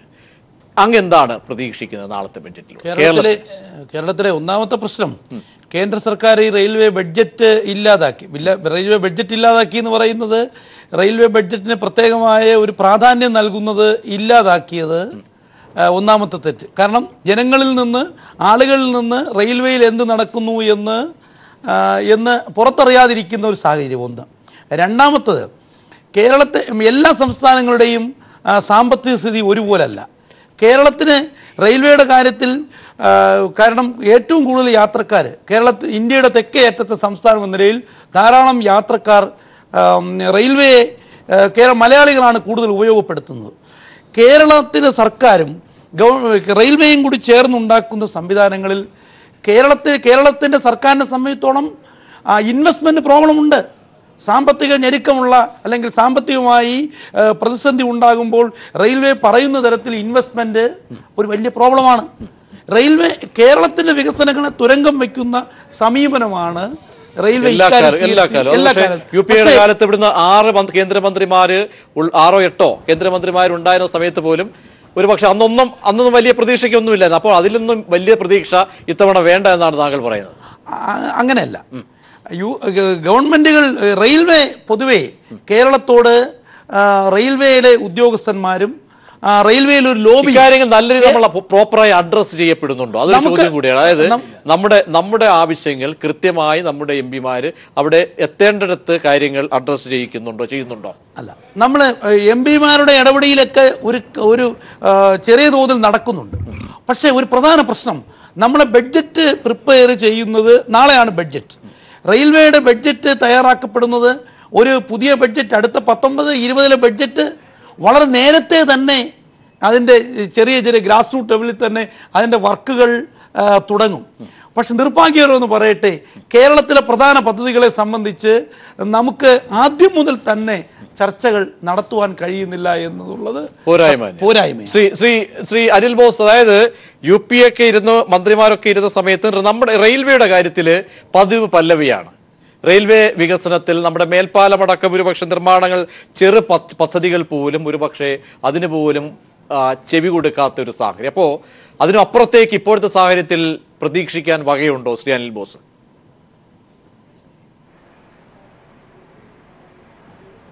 അല്ല, ഇതിൻ്റെ അകത്ത് നമ്മളെ സംബന്ധിച്ചിടത്തോളം ഏറെ ആളുകൾ അഭയം തേടുന്ന ഒന്നാണ് റെയിൽവേ. ആ റെയിൽവേ മേഖലയിൽ മുൻകാലത്ത് നേട്ടങ്ങളൊന്നും ഉണ്ടായിട്ടില്ല എന്ന് പറയാൻ കഴിയില്ല. പക്ഷേ നമ്മൾ ആഗ്രഹിച്ചത്രയും കാര്യങ്ങൾ കിട്ടിയിട്ടുണ്ടോ എന്നുള്ളതാണ് സജീവ് ഉന്നയിച്ച വിഷയം. കുറേ കാര്യങ്ങളൊക്കെ നടക്കുന്നുണ്ട്. നമ്മുടെ പാത ഇരട്ടിപ്പിക്കൽ അടക്കമുള്ള കാര്യങ്ങൾ, അതുപോലെ തന്നെ കോച്ച് ഫാക്ടറി വരുന്ന അടക്കമുള്ള കാര്യങ്ങളൊക്കെ ചെയ്യാൻ ഉള്ള ഒരു പരിശ്രമം കാലാകാലങ്ങളിലുള്ള ജനപ്രതിനിധികളുടെ ഭാഗത്തു നിന്നൊക്കെ ഉണ്ടാകുന്നുണ്ട്. പക്ഷേ നമ്മൾ ഉന്നയിക്കുന്ന പ്രശ്നങ്ങളെ മുഴുവനായി അഡ്രസ്സ് ചെയ്യുന്നുണ്ടോ എന്ന് ചോദിച്ചാൽ ചെയ്യുന്നില്ല എന്നതാണ് യാഥാർത്ഥ്യം. സ്വാഭാവികമായും നമുക്ക് ഇപ്പോൾ ഗവൺമെൻറ്റിൽ നിന്ന് നമ്മൾ പ്രതീക്ഷിക്കുന്നത് എന്താ, നമ്മൾ ആഗ്രഹിക്കുന്നത് എന്താ? നമ്മൾ രാഷ്ട്രീയം നോക്കി മാത്രമല്ലല്ലോ നമ്മുടെ ആഗ്രഹങ്ങൾ എന്ന് പറയുന്നത്. രാഷ്ട്രീയത്തിനനുസരിച്ച് മാറ്റാനും കഴിയില്ല. നിലവിൽ ശുഭപ്രതീക്ഷയോടുകൂടി കാത്തിരിക്കുക എന്നുള്ളതല്ലാതെ ഇപ്പോൾ 2017-18 തന്നെ നമ്മുടെ ആദായ നികുതി വരുമാന നിരക്കുകളിൽ ഉണ്ടാക്കിയ അതിൽ നിന്നും വളരെ വ്യത്യസ്തമായ ഒരു മാറ്റം ഇത്തവണ ഉണ്ടാകണമെന്ന് ആളുകൾ ആഗ്രഹിച്ച് കാത്തിരിക്കുകയാണ്. പക്ഷെ പ്രധാനമന്ത്രിക്ക് പോലും ഈ റെയിൽവേയുടെ കാര്യത്തിൽ അത് മാത്രമല്ല, ഈ പറയുന്ന ഏറ്റവും വലിയ സാഹസമല്ലേ റെയിൽവേ ബഡ്ജറ്റ് ഇല്ലാതാക്കി എന്ന് പറയുന്നത് തന്നെ വലിയൊരു സാഹസമാണ് ഈ ഗവൺമെൻറ് ചെയ്തത്. ഇപ്പോൾ ഈ റെയിൽവേ ബഡ്ജറ്റിൻ്റെ കാര്യമെടുത്താലും അല്ലാതെ ഉള്ള കാര്യങ്ങളെടുത്താലും പ്രധാനമന്ത്രി പോലും പ്രതീക്ഷയോടുകൂടിയുള്ള ഒരു വാക്ക് പൊതുസമൂഹത്തോട് ഇതുവരെ പറഞ്ഞിട്ടില്ല. അപ്പോൾ നമ്മുടെ ഞാൻ നേരത്തെ പറഞ്ഞതുപോലെ ഗ്രാമീണ വ്യവസായ രംഗത്തും ഗ്രാമീണ മേഖലകളിലും കാർഷിക മേഖലകൾക്ക് ഊന്നൽ നൽകിക്കൊണ്ടുള്ള ഒരു ശക്തമായ ഇടപെടൽ ഉണ്ടാകേണ്ടിയിരിക്കുന്നു. അതോടൊപ്പം തന്നെ വില നിയന്ത്രണത്തിന് വേണ്ടിയുള്ള നടപടി ഉണ്ടാകേണ്ടിയിരിക്കുന്നു. മുഴുവൻ ഭാഗത്തെയും തൊഴിലവസരങ്ങൾ ഉണ്ടാക്കുന്നതടക്കം എന്തെല്ലാം കാര്യങ്ങളാണ് കഴിഞ്ഞ ബഡ്ജറ്റിൽ പറയുന്നത്. സമ്പൂർണ്ണ പാർപ്പിടം, സമ്പൂർണ്ണ വൈദ്യുതി, സമ്പൂർണ്ണമായ ഒരുപാട് കാര്യങ്ങളാണ് പ്രഖ്യാപനങ്ങൾ. പക്ഷേ എങ്ങും എത്തുന്നില്ല. കേരളം പോലൊരു കൊച്ചു സംസ്ഥാനത്തെ ഇപ്പോൾ അവർക്ക് കാണേണ്ടതില്ലായിരിക്കാം. കാരണം അവരെ പിന്തുണയ്ക്കുന്ന പാർലമെന്റ് അംഗങ്ങൾ ഇല്ലാത്തത് കൊണ്ടോ അല്ലെങ്കിൽ അവർക്ക് അതിനുള്ള പ്രതീക്ഷ ഇല്ലാത്തൊരു സംസ്ഥാനം എന്നുള്ള നിലയിൽ അങ്ങനെ മാറ്റി നിർത്തേണ്ട ഒരു സ്ഥലമല്ല കേരളം. കേരളത്തെയും അനുഭാവപൂർവ്വം പരിഗണിക്കേണ്ടതായിട്ടുണ്ട്. പക്ഷേ ഞാൻ വ്യക്തിപരമായി വിലയിരുത്തുന്നത് ഇപ്പോൾ ഒരു പ്രകസനത്തിനപ്പുറമുള്ള ഒരു നടപടി, ഒരു പ്രതീക്ഷ അർപ്പിക്കുന്ന ഒരു വികസനകരമായിട്ടുള്ള ഒരു നടപടികൾ ഈ ബഡ്ജറ്റിൽ ഉണ്ടാകുമെന്ന് ഞാൻ പ്രതീക്ഷിക്കുന്നില്ല. നാരായണ നമ്പൂരി തത്സമയം ചേരുക. ശ്രീ നാരായണ നമ്പൂരി, അതായത് നിങ്ങളുടെ സർക്കാർ, താങ്കൾ ഇപ്പോൾ ഉള്ള കോട്ടയം ജില്ല ഏറ്റവും കാർഷിക മേഖല തേടുന്ന ഒന്നാണ്. ഈ റബ്ബറിന്റെ കാര്യത്തിൽ എന്തായിരിക്കും നിലപാട്? അവിടെ കേന്ദ്രമന്ത്രി അൽഫോൺസ് കണ്ണന്താനം ഒരുപക്ഷെ അമിതമായ ആത്മവിശ്വാസം പ്രകടിപ്പിച്ചിട്ടുണ്ട് റബ്ബർ കർഷകർക്ക് അവരുടെ വില നിർണ്ണയവുമായി ബന്ധപ്പെട്ടും അവർ ഒരു പാക്കേജ്, ഒരു പ്രത്യേക പാക്കേജ് അടക്കം, അതോടൊപ്പം തന്നെ കാർഷിക മേഖലയിലടക്കം എന്തായിരിക്കും നാളത്തെ ബഡ്ജറ്റിലൂടെ? ഇനി ഇതുവരെ കേട്ടതല്ല, അതിനപ്പുറത്തേക്ക് നാളെ എന്തായിരിക്കും കേൾക്കാൻ പോകുന്നത്? ശ്രീ നാരായണൻ നമ്പൂതിരി. അതിനു മുമ്പ് എനിക്ക് ആരാണ് അദ്ദേഹം സംസാരിച്ചതെന്നറിയില്ല. അദ്ദേഹം പാർപ്പിട പദ്ധതിയെക്കുറിച്ച് പ്രഖ്യാപനം ഉണ്ടായി. സ്നേഹിത, 2022 നമ്മുടെ രാജ്യത്തെ എല്ലാ പാവപ്പെട്ട ആളുകളടക്കമുള്ള വീടില്ലാത്ത ഒരാൾ പോലും ഈ രാജ്യത്ത് ഉണ്ടാവില്ല പ്രഖ്യാപനം. അത് 5 വർഷം കൊണ്ട് ഈ രാജ്യത്തെ മുഴുവൻ വീടില്ലാത്ത 50% വരെ ആളുകൾക്ക് വീട് നിർമ്മിച്ചു കൊടുക്കുക എന്നുള്ളത് ഒരു ഭരണകൂടത്തിനെ കൊണ്ടും പറ്റില്ല. കഴിഞ്ഞ 4 വർഷം അടിസ്ഥാനപരമായി നമ്മുടെ രാജ്യത്ത് വികസന മേഖലയിൽ ഉണ്ടായ വികസനം, അത് റോഡ് നിർമ്മാണത്തിന്റെ കാര്യത്തിലാവട്ടെ, റെയിൽ നിർമ്മാണത്തിന്റെ കാര്യത്തിലാവട്ടെ. ഇപ്പോൾ കേരളത്തിന്റെ റെയിൽവേ വികസനത്തെക്കുറിച്ച് ചോദിച്ചു. ഇപ്പോൾ ശബരി പദ്ധതിക്ക് കേന്ദ്ര സർക്കാർ പണം കൊടുത്തു, കേരള സർക്കാർ വേണ്ട എന്നാണ് പറയുന്നത്. കേരളത്തിലല്ലാതെ വേറെ ഏതെങ്കിലും ഒരു സംസ്ഥാനത്ത് ചരിത്രമുണ്ട് സർക്കാർ പണം അനുവദിക്കുന്നു, കേരള സർക്കാരിന്റെ വിഹിതം ഇടാനില്ലാത്തത് കൊണ്ട് കേരള സർക്കാർ വേണ്ട എന്ന് പറയുന്നു. കോട്ടയത്ത് നിന്ന് എരുമേലിക്കുള്ള പദ്ധതി കേരളത്തിലെ ഒരു ക്യാബിനറ്റിന്റെ ഒരു മുഖ്യമന്ത്രിയുടെ ആദ്യത്തെ ക്യാബിനറ്റ് തീരുമാനം, ഒരു മന്ത്രിസഭയുടെ, ഞങ്ങൾക്ക് ആ പദ്ധതി വേണ്ട എന്ന. കേന്ദ്ര സർക്കാർ പൂർണ്ണമായി പണം മുടക്കി കോട്ടയത്ത് നെരുമേലിക്ക് റെയിൽവേ ലൈൻ വലിക്കാനുള്ള പദ്ധതി. ഇപ്പം ഡബിളിങ്ങിന്റെ സ്ഥലം എടുത്തു കൊടുക്കുന്നില്ല. ഡബിളിംഗ് പൂർത്തിയാകാതെ കേരളത്തിന്റെ റെയിൽവേ വികസനം എങ്ങും എത്താൻ പോകുന്നില്ല. ആ ഡബിളിങ്ങിന് ഇന്ന് വരെ പൂർണ്ണമായി ഇപ്പൊ കോട്ടയം റീച്ചിൽ പോലും, കോട്ടയം ചിങ്ങവനം ഏറ്റുമാനൂർ റീച്ചിൽ പോലും പൂർണ്ണമായി സ്ഥലമെടുക്കൽ പൂർത്തിയായിട്ടില്ല.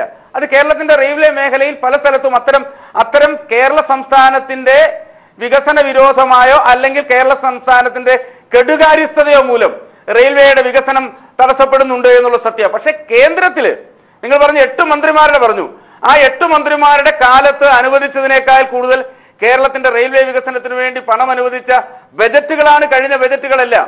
ഇപ്പൊ റെയിൽവേ ബജറ്റ് സെപ്പറേറ്റ് ഉണ്ടോ എന്നുള്ളതല്ല, ധനകാര്യ ബജറ്റിലൂടെ റെയിൽവേയുടെ വികസനവും വരുമ്പോൾ റെയിൽവേയുടെ ഡെവലപ്മെന്റിന് വേണ്ടി മാറ്റിവെക്കുന്ന തുക എത്രയുണ്ട്? കേരളത്തിന്റെ വികസനത്തിന് വേണ്ടി നീക്കിവെച്ച തുകയുടെ കണക്ക് നോക്കൂ, എന്നിട്ടാണ് നിങ്ങൾ വിമർശിക്കേണ്ടത്.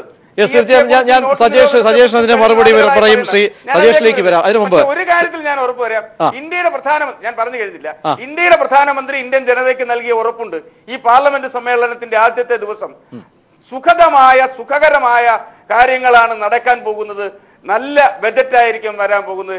ഇന്ത്യയിലെ കാർഷിക മേഖലയിലും ഇന്ത്യയിലെ അടിസ്ഥാന വികസന മേഖലയിലും ഇന്ത്യയുടെ വിദ്യാഭ്യാസ മേഖലയിലും സമഗ്രമായ മാറ്റം വരുത്താൻ, കാർഷിക മേഖലയിൽ കാർഷിക ഉൽപ്പന്നങ്ങളുടെ ചെലവ് കുറച്ചുകൊണ്ട് ലാഭം കൂട്ടുന്നതടക്കമുള്ള കോസ്റ്റ് ഓഫ് പ്രൊഡക്ഷൻ കുറച്ചുകൊണ്ട് ലാഭം കൂട്ടുന്നതടക്കമുള്ള പദ്ധതികളാണ് ആവിഷ്കരിക്കപ്പെടാൻ. ശരി, അതൊരു പേരിൽ കടലാസിൽ ഒതുങ്ങാതെ പ്രഖ്യാപനങ്ങൾ പ്രായോഗികമാകട്ടെ. ഞാൻ താങ്കളിലേക്ക് വരാം. ശ്രീ ജോസ് ടി എബ്രഹാം, അതായത് ഈ ബാങ്കിങ് സെക്ടറിൽ മറ്റൊന്ന്, ഈ പൊതുമേഖലാ ബാങ്കുകളുടെ ഓഹരി പങ്കാളിത്തം കുറയ്ക്കാനുള്ള ഒരു സാധ്യത നാളത്തെ ബഡ്ജറ്റ്. ഒരു പക്ഷേ അത് ഒരു കോർപ്പറേറ്റ് സ്വകാര്യ മേഖലകളിലേക്ക് വിട്ടുകൊണ്ട് ഒരു പ്രൈവറ്റൈസേഷൻ എന്നത് ഈ സർക്കാരിൻ്റെ ഒരു നയത്തിൻ്റെ കൂടി ഒരു പക്ഷേ ഒരു ഭാഗമായിരിക്കും. അത് കൂടാനുള്ള സാധ്യത കൂടിയുണ്ട്. അത് നാളത്തെ ബഡ്ജറ്റിൽ ഉണ്ടാകുമെന്നാണ് കേൾക്കുന്നത്. അങ്ങനെയെങ്കിൽ ഇപ്പോഴത്തെ സാഹചര്യത്തിൽ, കാരണം എയർ ഇന്ത്യ അടക്കം സ്വകാര്യവൽക്കരണത്തിലേക്ക് കൊണ്ടുവരണമെന്ന് സാമ്പത്തിക സർവേയിലടക്കം വരുന്നു, സ്വകാര്യ മേഖലയ്ക്ക് കൂടുതൽ ഊന്നൽ നൽകുക. ഇപ്പോഴത്തെ സാഹചര്യത്തിൽ അത് എങ്ങനെ ഈ സമ്പദ്ഘടനയ്ക്ക് ഉണർവ് പകരുമോ, അതോ ഏത് രീതിയിലാണ് അങ്ങ് കാണുന്നത്? അങ്ങനെ ഒരു പ്രവചനം ഇപ്പോൾ അതിനോടൊരു കമൻറ്റ് രേഖപ്പെടുത്താൻ എനിക്ക് പറ്റില്ല. എന്തായാലും ഇപ്പോൾ തന്നെ 49% പ്രൈവറ്റ് സെക്ടറിൽ പോകാം, പബ്ലിക് സെക്ടറിൻ്റെ. ഈ പ്രൈവറ്റ് സെക്ടർ ബാങ്കുകളുടെ, ഇപ്പോൾ നമ്മുടെ ഫെഡറൽ ബാങ്ക് പോലുള്ള ബാങ്കുകളുടെ ആണെങ്കിൽ 74% വരെ വിദേശ ഫൈനാൻഷ്യൽ സ്ഥാപനങ്ങൾക്കോ വ്യക്തികൾക്കോ കൈയടക്കാം. ഇപ്പോൾ ഫെഡറൽ ബാങ്കിൻ്റെ ഒക്കെ 60% കൂടുതലതെ. ICICI ബാങ്കിൻ്റെ ഈ ഷെയർ മാർക്കറ്റിലെ രീതി അനുസരിച്ച് മാറും. ICICI ബാങ്കിൻ്റെ പലപ്പോഴും 60% കൂടുതൽ ഫോറിൻ ഇൻവെസ്റ്റേഴ്സിൻ്റെ കയ്യിലാണ്. അത് ഫോറിൻ ഓൺഡ് ഇന്ത്യൻ ബാങ്ക് എന്നാണ് ഇപ്പോൾ റിസർവ് ബാങ്ക് തന്നെ വിളിക്കുന്ന ICICI ബാങ്കിനൊക്കെ. അപ്പോൾ ഏകദേശം ഇന്ത്യൻ ബാങ്കിൽ ഇപ്പോൾ RGO, SBIയുമായിട്ട് ചേർന്ന് റിലയൻസ് മണി, SBI തന്നെ ഒരുതരം ഇതാക്കുന്ന മട്ടിലോട്ട് വന്നിട്ടുണ്ട്. അപ്പം മൊത്തം മെക്കാനിസം നോക്കിക്കഴിഞ്ഞാൽ പ്രൈവറ്റൈസേഷനും കോർപ്പറേറ്റൈസേഷനും അതൊരു ഗുണകരമായ ഒരു മറുവശത്തൊരു ഗുണകരം അല്ലെങ്കിൽ അതിൻ്റെ പ്രയോജനം എന്ന രീതിയിലേക്ക് തലത്തിൽ നോക്കുമ്പോൾ അതിൻ്റെ ഒരു മാറ്റം പ്രകടമാണ്. ഇപ്പം SBIയുടെ കാര്യം തന്നെ ഏറ്റവും ഒടുവിലൊരു അടക്കം എടുക്കുമ്പോൾ അല്ലല്ല, മൊത്തം ഇപ്പം അതൊരു മൊത്തം മാറ്റം നോക്കിക്കഴിഞ്ഞാൽ കാർഷിക മേഖല, ഇപ്പം കാർഷിക മേഖല നമ്മൾ ചർച്ച ചെയ്തുകൊണ്ടിരിക്കുന്നതല്ലേ കൂടുതലായിട്ട്. കാർഷിക മേഖലയിൽ ചെറുകിട വായ്പകൾ 25,000 രൂപയിൽ, അതായത് രൂപയുടെ വിലയുടെ വ്യത്യാസം പ്രശ്നങ്ങളൊക്കെ ഉണ്ട്, എന്നാലും 90% വായ്പകൾ വരെ 25,000 രൂപയിൽ കുറഞ്ഞ വായ്പകളായിരുന്നു. എന്നാൽ ഇപ്പോൾ അത് 10% കുറവാണ് ചെറുകിട വായ്പകൾ.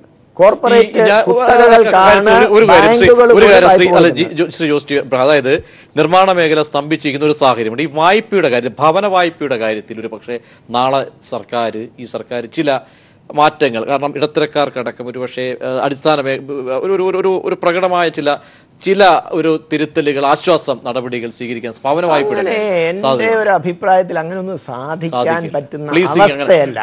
എക്കണോമിക് സർവേ മാത്രം എടുത്തു. ബോംബെയിൽ വിൽക്കാൻ പറ്റാതെ കിടക്കുന്ന വീടുകളുടെ എണ്ണം 4.8 ലക്ഷം, ബാംഗ്ലൂർ 3 ലക്ഷം, ഡൽഹിയിൽ 3 ലക്ഷം വിൽക്കാൻ പറ്റാതെ കിടക്കുകയാണ്. അതേസമയം ഇന്ത്യയിൽ വീടില്ലാത്ത, ഇപ്പം പറഞ്ഞു വീടിൻ്റെ ഇരട്ടിപ്പിക്കുന്ന വിഷയങ്ങളൊക്കെ പറഞ്ഞു, അതൊന്നും കൈകാര്യം ചെയ്യാൻ പറ്റണം. ഞാനൊരു കാർഷിക മേഖലയായിട്ട് ബന്ധപ്പെട്ട ഒരു വിഷയങ്ങൾ ഞാനൊന്ന് ഇപ്പോൾ ഈ ചർച്ചയായിട്ട് ഇടപെട്ട് പറയുമ്പോൾ, എക്കണോമിക് സർവേയിൽ എന്താ പറഞ്ഞിരിക്കുന്നത് കാർഷിക മേഖലയെക്കുറിച്ച്? ഇന്ത്യൻ കാർഷിക മേഖലയുടെ വളർച്ച ക്ലൈമറ്റ് ചേഞ്ചിൻ്റെ അടിസ്ഥാനത്തിൽ അടുത്ത 10 വർഷത്തിനുള്ളിൽ 15-20% വരെ വളർച്ച ഇടിയും എന്നാണ് പറഞ്ഞിരിക്കുന്നത്. ആ വളർച്ച ഇടിയുന്നത് തടയാനുള്ള എന്തെങ്കിലും നടപടി ഈ ബഡ്ജറ്റിലുണ്ടാവും. ബാങ്കിങ് മേഖലയിൽ നിന്ന് കാർഷിക മേഖലയിലെ ക്ലൈമറ്റ് ചേഞ്ച് പരിഹരിക്കാനുള്ള എന്തെങ്കിലും നടപടി ഉണ്ടാവണം എന്നാണ് എൻ്റെ അഭിപ്രായം. ഏറ്റവും പ്രധാനപ്പെട്ട ഒരു വിഷയമായിരിക്കും കാർഷിക മേഖലയിലെ കാലാവസ്ഥാ വ്യതിയാനവുമായിട്ട് ബന്ധപ്പെട്ട് കൈകാര്യം ചെയ്യാതെ മുന്നോട്ട് പോകാൻ പറ്റില്ല എന്ന് ഞാൻ പറയണതല്ലേ എക്കണോമിക് സർവേ. അതായത് ശ്രീ സജീഷ്, അതായത് സാമ്പത്തിക സർവേയാണ് നമ്മുടെ മുന്നിലുള്ളത്. ഇങ്ങനെ ജനപ്രിയ ശ്രീ നാരായണൻ നമ്പൂതിരി പ്രതീക്ഷ പ്രകടിപ്പിക്കുകയാണ്. അതായത് ഒരു വിഷയം കൂടെ, നരേന്ദ്രമോദി ഗവൺമെന്റ് അധികാരത്തിൽ വന്നപ്പം പറഞ്ഞത് എന്താണ്? കർഷകരുടെ വരുമാനം ഡബിൾ ആക്കും എന്ന് പറഞ്ഞു. എന്താ സംഭവിച്ചിരിക്കുന്നത്? ഡബിള് പോയിട്ട് കുത്തനെ താന്നു, കുത്തനെ ഇടിഞ്ഞു നിൽക്കുകയാണ്. സജീഷ്, അതായത് അവസാന നിമിഷം ചർച്ച പൂർത്തിയാക്കേണ്ടതുണ്ട്. അതിനു മുമ്പ് എന്താണ്, അതായത് നാളെ പ്രതീക്ഷയ്ക്ക് നാരായണൻ നമ്പൂതിരി പറയുന്നത് പോലെ എല്ലാം ഈ നമ്മുടെ പ്രതീക്ഷകളാണ്, ജനപ്രിയത നാളെ കാണാം, സാധാരണ ജനങ്ങൾക്ക് ഉതകുന്ന തരത്തിലേക്കൊരു ബഡ്ജറ്റ്. പക്ഷേ ഇവർ ഈ ബാങ്കിങ് മേഖല വിദഗ്ധർ, സാമ്പത്തിക വിദഗ്ധരൊക്കെ പറയുന്ന ചില അരിത്തമെറ്റിക്കുകളുണ്ട്. അത് നമുക്ക് വിസ്മരിക്കാൻ കഴിയുമോ ശ്രീ സജീഷ്? അതായത് പണ്ട് ശ്രീ അടൽ ബിഹാരി വാജ്പേയി രാജ്യത്തിന്റെ പ്രധാനമന്ത്രി ആയിരിക്കുമ്പോൾ പറഞ്ഞു ഇന്ത്യ തിളങ്ങുകയാണ് എന്ന് പറഞ്ഞു. ആ തിളങ്ങുന്ന ഇന്ത്യയിലാണ് ഉത്തർപ്രദേശിൽ 100 സാരി വെറുതെ കൊടുത്തപ്പോൾ അതിലധികം പേർ ഇവിടെ തിക്കിലും തിരക്കിലും ഇട്ട് മരിക്കുന്ന സാഹചര്യം ഉണ്ടായത്. അതാണ് ഇന്ത്യയുടെ തിളക്കം എന്ന് പറയുന്നത്. ഈ രാജ്യത്ത് ആർക്കാണ് സമ്പത്ത് വിതരണം ചെയ്യുന്നത് എന്നാണ് പ്രശ്നം. ആർക്ക് വിതരണം ചെയ്യുന്നു? ഈ രാജ്യത്തിന്റെ സാമ്പത്തിക അസമത്വം ശക്തിപ്പെട്ടു വരികയാണ്. ഇപ്പോൾ ഓക്സ്ഫാം റിപ്പോർട്ട് പ്രകാരം 73% സമ്പത്തും 1% കയ്യിലേക്ക് എത്തിയിരിക്കുന്നു. അതായത് ഇവിടുത്തെ പാവപ്പെട്ടവൻ കൂടുതൽ പാവപ്പെട്ടവനായിക്കൊണ്ടിരിക്കുകയാണ്. മറ്റൊന്ന്, റെയിൽവേ ബജറ്റുമായി ബന്ധപ്പെട്ട് ഇവിടെ പറഞ്ഞല്ലോ. എന്തിനാണ് ഇപ്പോൾ റെയിൽവേ ബജറ്റും പൊതു ബജറ്റുമായിട്ട് കൂട്ടിയോജിപ്പിക്കുന്നത്? ഇല്ലെങ്കിൽ റെയിൽവേ ബജറ്റ് അവതരിപ്പിക്കാൻ വേണ്ടി അദാനിയോ അംബാനിയോ ഒക്കെ ഇന്ത്യൻ പാർലമെന്റിലേക്ക് ക്ഷണിക്കേണ്ട സാഹചര്യം BJPക്ക് വരും. അതുകൊണ്ടാണ് സ്വകാര്യവൽക്കരിക്കുകയാണ്. അതുകൊണ്ട് അവരെ കൊണ്ടുവരുന്ന ഒഴിവാക്കാൻ വേണ്ടി ഇപ്പോൾ ഒരുമിച്ചാക്കി അവതരിപ്പിക്കുന്നതിന്റെ അകത്തങ്ങാക്കി കളയാം. അതുകൊണ്ടാണ് എല്ലാം സ്വകാര്യവൽക്കരിക്കുന്നു, എല്ലാം കോർപ്പറേറ്റുകൾ കൊടുക്കുന്നു. ഇവിടെ കിട്ടാക്കടത്തിന്റെ കാര്യവും നേരത്തെ പരാമർശിച്ചു. 8.5 ലക്ഷം കോടി രൂപയാണ് കിട്ടാക്കട ഉള്ളത്. അത് കൂടിക്കൊണ്ടിരിക്കുകയാണ്. ഏതാണ്ട് 11.5 ലക്ഷം കോടി രൂപ ആയി വരും എന്നാണ് പ്രതീക്ഷിക്കുന്നത്. ഇവിടെ നമ്മൾ കാണേണ്ടത് ഇതിന്റെ 58% കോർപ്പറേറ്റുകളുടേതാണ്, വൻകിടക്കാരുടേതാണ്. ഈ ബജറ്റിനകത്ത് ഒരു 50,000 കോടി രൂപ മാറ്റിവെച്ചാൽ ഈ രാജ്യത്തെ കർഷകന്റെ കടമെഴുതി തള്ളാം. മാറ്റിവെക്കുമോ നാളത്തെ ബജറ്റിൽ? ഈ രാജ്യത്തെ സാധാരണക്കാരന് തൊഴിൽ ലഭിക്കാനുള്ള എന്തെങ്കിലും ഒരു പദ്ധതി ഉണ്ടാകുമോ നാളത്തെ ബജറ്റിൽ? ഇവിടുത്തെ ചെറുപ്പക്കാർക്ക് പ്രതീക്ഷ ഉണ്ടാകുമോ? ഇവിടുത്തെ പൊതുമേഖലയിൽ എല്ലാം തകർത്ത് അവിടെയുള്ള നിയമനം പോലും ഇല്ലാതാക്കി ഇവിടെ സ്വകാര്യവൽക്കരിച്ച് അവിടെ കാഷ്വൽ നിയമനമാക്കി മാറ്റുന്ന ആളുകൾ നാളെ എന്ത് പ്രതീക്ഷയാണ് പുതിയ തലമുറയ്ക്ക് കൊടുക്കാനുള്ളത്? ശ്രീ നാരായണൻ നമ്പൂതിരി, അവസാനമായി ചോദിക്കാനുള്ളത്, വരാൻ പോകുന്നത് തെരഞ്ഞെടുപ്പാണ്. തെരഞ്ഞെടുപ്പ് മുൻനിർത്തി എല്ലാം ഏകീകരിച്ചുകൊണ്ട്, പ്രഖ്യാപനമല്ല വേണ്ടത്, കടലാസിലല്ല, അരിത്തമെറ്റിയ കണക്കുകൾ, ഇന്ത്യൻ സാഹചര്യങ്ങൾ, GDP, ധനക്കമ്മി, ഇതെല്ലാം ഏകീകരിക്കണം. കാർഷിക മേഖലയെ തഴുകണം. അവിടെ വിപ്ലവപരമായ മാറ്റം വേണം. അത് കർഷകർ തേടുന്നുണ്ട്. ആ അവസ്ഥ ഗ്രാമീണ മേഖല, ഇതൊക്കെ തന്നെ ഭവന നിർമ്മാണ മേഖല, ഇതൊക്കെ അങ്ങനെ എല്ലാം ഏകീകരിച്ചുകൊണ്ടുള്ള ബജറ്റ്, അതൊക്കെ വെറും ഒരു രാഷ്ട്രീയ പ്രഖ്യാപനങ്ങൾ എന്ന രീതിയിലേക്ക് മാറുമോ? എന്തായിരിക്കും നാളെ കാണാൻ പോകുന്ന ഒരു മറുപടി? 20 സെക്കൻഡ് ഞാൻ ചോദിച്ചോട്ടെ. ഇത്തരമൊരു സാമ്പത്തിക സർവേ, അതായത് നമ്മുടെ ചരിത്രത്തിൽ ആദ്യമായിട്ടല്ലേ എന്താണ് നമ്മുടെ സാമ്പത്തിക വളർച്ചയ്ക്ക് വിഘാതമായി നിൽക്കുന്നത്? വിദ്യാഭ്യാസ മേഖലയുടെ പ്രശ്നം, ഈ കാർഷിക മേഖലയിലെ ക്ലൈമറ്റ് ചേഞ്ചിന്റെ കാര്യം അദ്ദേഹം സൂചിപ്പിച്ചു. ഈ സാമ്പത്തിക വളർച്ചയ്ക്ക് വിഘാതമായി നിൽക്കുന്ന കാര്യങ്ങൾ എന്തെന്ന് കണ്ടെത്തുകയും അതിന് പരിഹാരമുണ്ടാക്കുകയും ചെയ്യുക എന്നുള്ളതാണ് ഭരണകൂടത്തിന്റെ ബാധ്യത. ആ പരിഹാര നിർദ്ദേശങ്ങൾ നാളത്തെ ബജറ്റിൽ ഉണ്ടാവും. ഒരു സംശയവും വേണ്ട. കാർഷിക മേഖല റിവൈവ് ചെയ്യാൻ, കാർഷിക മേഖലയ്ക്ക് ഉത്തേജന പാക്കേജുകൾ, ഉത്തേജന സംവിധാനങ്ങൾ നാളെ ഉണ്ടാവും. ഈ ക്ലൈമറ്റ് ചേഞ്ചിന് പകരം ക്ലൈമറ്റ് ചേഞ്ച് കാർഷിക മേഖലയെ ബാധിക്കാതിരിക്കാനുള്ള നടപടികളുടെ തുടക്കം നാളെ ഉണ്ടാവും. പ്രഖ്യാപിച്ച പദ്ധതികൾ പൂർണ്ണമായി നടപ്പിലാക്കിക്കൊണ്ട് ഇംപ്ലിമെന്റ് ചെയ്ത്, കടലാസിൽ മാത്രമല്ല. ഇപ്പം ശുചിത്വ ഭാരതം പറഞ്ഞു, ഏറ്റവും കൂടുതൽ ശുചിമുറികൾ നിർമ്മിച്ചു നൽകിയത്, ഏറ്റവും കൂടുതൽ ആളുകൾക്ക് പാചകവാതകം പാവപ്പെട്ടവർക്ക് സൗജന്യമായി എത്തിച്ചു കൊടുത്തത്, ഏറ്റവും കൂടുതൽ റോഡ് ഉണ്ടാക്കിയത്. നിങ്ങൾ ഈ ഇംപ്ലിമെന്റേഷൻ ഇല്ല എന്ന് പറയുന്നതിൽ എന്താ അർത്ഥം? ഓരോ ഇൻഡിവിജ്വലിനും PF-ല്, EPF-ല്, എംപ്ലോയ്മെന്റ് പ്രൊവിഡന്റ് ഫണ്ടില് എന്താണ് വലിയ കുതിച്ചുകയറ്റം അതിലെ അംഗങ്ങളുടെ? എംപ്ലോയ്മെന്റ് പ്രൊവിഡന്റ് ഫണ്ടിൽ പുതിയതായി ആളുകൾ മെമ്പർഷിപ്പ് എടുത്തവർ, നമ്മുടെ കണക്കുകളിലേക്ക് മേഖലകളുണ്ടല്ലോ, കണക്ക് മാത്രമല്ലോ, അത് യാഥാർത്ഥ്യമല്ലേ?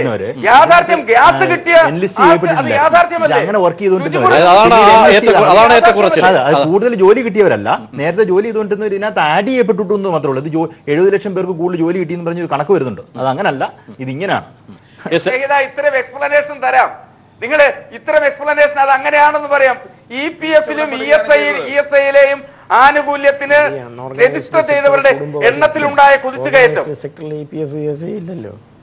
എന്തായാലും ശ്രീ നാരായണൻ നമ്പൂതിരി, സമയക്കുറവ് കൊണ്ട് എന്തായാലും നാളെ അങ്ങ് എന്തായാലും തുടർച്ചർച്ച നാളെ ഉള്ളതുകൊണ്ട് ഉച്ചയ്ക്ക് ശേഷം കാണാം. ഒരു വിലയിരുത്തലായി അങ്ങയുടെ വാക്കുകൾ, എന്തായാലും വാക്കുകൾ പൊന്നാകട്ടെ. കേരളത്തിന് അർഹിക്കുന്ന ശ്രീ സജീവ് പറഞ്ഞതുപോലെ കേരളത്തിന് റെയിൽവേ വികസനത്തിൽ കിട്ടാൻ കഴിയുന്ന കാര്യങ്ങൾ കിട്ടുമോ? കേരളത്തിന് അർഹതപ്പെട്ടതൊപ്പം തന്നെ കാർഷിക മേഖലയ്ക്ക് സമ്പദ്ഘടനയിലൊക്കെ തന്നെ വലിയ മാറ്റങ്ങൾ ഉണ്ടാകുന്ന ഒരു ബഡ്ജറ്റായി ഇത് നാളെ മാറട്ടെ. ചർച്ചകൾ പീപ്പിൾ TV തുടരും. രാവിലെ 7 മുതൽ തത്സമയ വിശകലനം, സാമ്പത്തിക വിദഗ്ധർ എല്ലാവരും പങ്കുചേരും. ഇപ്പോൾ ന്യൂസ് ആൻഡ് വ്യൂസ് സമാപിക്കുന്നു. ചർച്ചയിൽ പങ്കെടുത്ത എല്ലാവർക്കും നന്ദി.